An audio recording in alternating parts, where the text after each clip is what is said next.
In addition to showroom-ready rides, you'll also find plenty of custom creations like this 1955 Chevy behind me.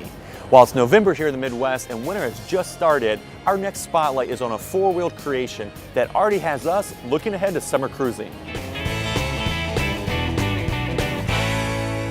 My name is Eric Goodman, and the car behind us is a 1935 Ford Woody custom wagon. It was about 8 years ago that I purchased the car, and it was in a stage of being developed into this product. Unfortunately, the previous owner ran out of money, ran out of time, and I think his wife said, get rid of it. I saw an ad for it, a partially restored four-door station wagon.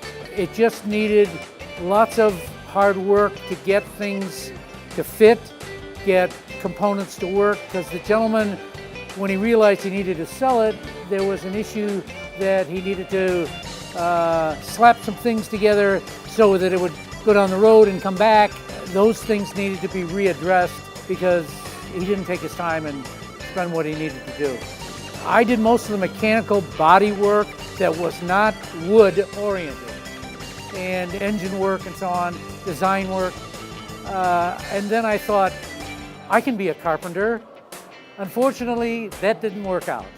And I did need to contact some associates who had more experience with wood than I did.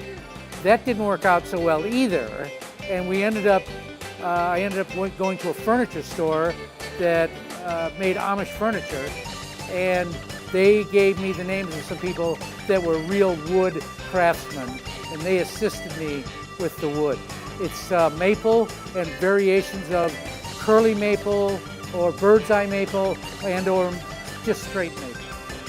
This is running a 454 big block Chevrolet, and it's running, the transmission's an R700. Sitting on a Ford frame. It has air ride technologies, suspension that the front end will raise or the rear end will raise, and it gives it a different stance and a different look. When I was building this car, I was trying to decide now what color did I want and what would be a great accent to this maple color.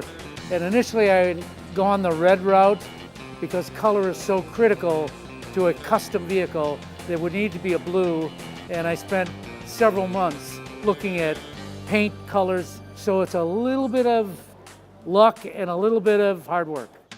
It has a custom interior, and it has fake ostrich panels and a steering wheel to give it some accent inside the interior.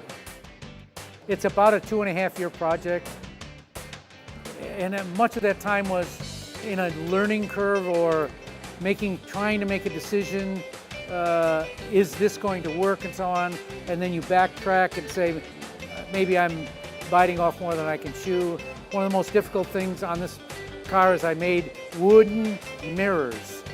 And I said, oh, I can make a wooden mirror, and unfortunately you can't. And weeks later, and lots of expenditure, turns out you got grief. It's a great joy to know that you were able to put something together and it does go down the road, and you can use, it's got air conditioning and heater and so on. And back in the 1930s when original Woodies came out, they were in fact experimenting with wood to see if that would be a cheaper way for a car to have an outer interior and cloth roofs instead of metal ones. And it's a wrapped cloth with some foam on it, wrapped around a small piece of metal to hold it up. And there is wood underneath from the real Woody that survived.